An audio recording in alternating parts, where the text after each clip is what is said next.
ये कहानी सीता माता कहती थी और श्रीराम इसे सुना करते थे। एक दिन श्रीराम भगवान को किसी काम के लिए बाहर जाना पड़ गया तो सीता माता कहने लगी कि भगवान, मेरा तो 12 वर्ष का नित्य नियम है।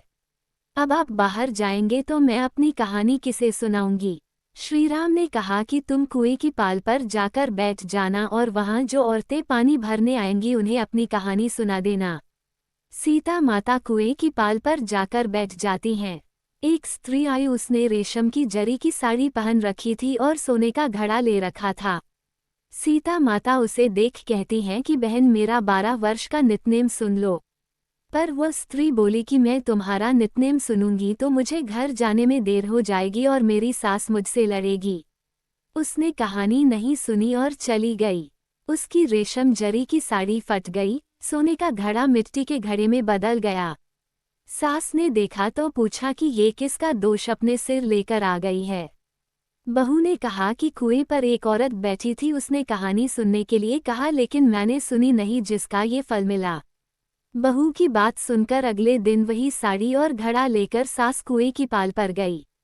सास को वहीं माता सीता बैठी मिली तो माता सीता ने कहा कि बहन, मेरी कहानी सुन लीजिए। सास बोली कि एक बार छोड़, मैं तो 4 बार कहानी सुन लूंगी। सास बोली कि बहन, कहानी तो बहुत अच्छी लगी। कहानी सुनकर सास घर चली गई और उसकी साड़ी फिर से रेशम जरी की बन गई। मिट्टी का घड़ा फिर सोने के घड़े में बदल गया। बहू कहने लगी, सासू माँ, आपने ये सब कैसे किया। सास ने कहा कि बहू, तू दोष लगा के आई थी और मैं अब दोष उतार कर आ रही हूँ। बहू ने फिर पूछा कि वो कुएं वाली स्त्री कौन है। सास बोली कि वे सीता माता थीं। वे पुराने से नया कर देती हैं, खाली घर में भंडार भर देती हैं, वो लक्ष्मी जी का वास घर में कर देती हैं, आदमी की जो भी इच्छा हो उसे पूरा कर देती हैं। बहू बोली कि यही कहानी मुझे भी सुना दो। सास बोली कि ठीक है, तुम भी सुनो और सास ने कहानी शुरू की।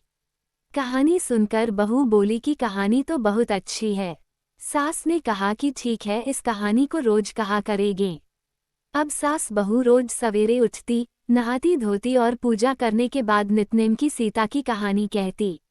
एक दिन उनके यहाँ एक पड़ोस की औरत आई और बोली कि बहन, जरा सी आंच देना। तो वह बोली कि आंच तो अभी हमने जलाई ही नहीं। पड़ोसन ने कहा कि तुम सुबह 4 बजे से उठकर क्या कर रही हो फिर। उन्होंने कहा कि सुबह उठकर हम पूजा करते हैं, फिर सीता माता की नितनेम की कहानी कहते हैं। पड़ोसन ने उनकी बात सुनकर फिर कहा कि सीता माता की कहानी कहने से तुम्हें क्या मिला। वे बोली कि इनकी कहानी कहने से घर में भंडार भर जाते हैं, सारे काम सिद्ध होते हैं, मन की इच्छा भी पूरी होती है। पड़ोसन कहती है कि बहन, यही कहानी तो मुझे भी सुना दो फिर। वह बोली कि ठीक है, तुम भी यह कहानी सुन लो। सारी कहानी सुनने के बाद पड़ोसन कहने लगी, बहन, कहानी तो मुझे बहुत अच्छी लगी। अब वो पड़ोसन भी नितनेम सीता माता की कहानी कहने लगी। कहानी कहने से सीता माता ने पड़ोसन के भी भंडार भर दिए।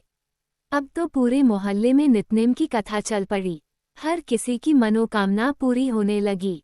हे सीता माता, जैसे आपने उनके भंडार भरे वैसे ही आप हमारे भी भंडार भरना। कहानी सुनने वाले के भी और कहानी कहने वाले के भी। उत्तर प्रदेश, बिहार, हिमाचल प्रदेश और हरियाणा के कुछ क्षेत्रों में आज भी यह कथा सीता जयंती पर चाव से सुनाई जाती है।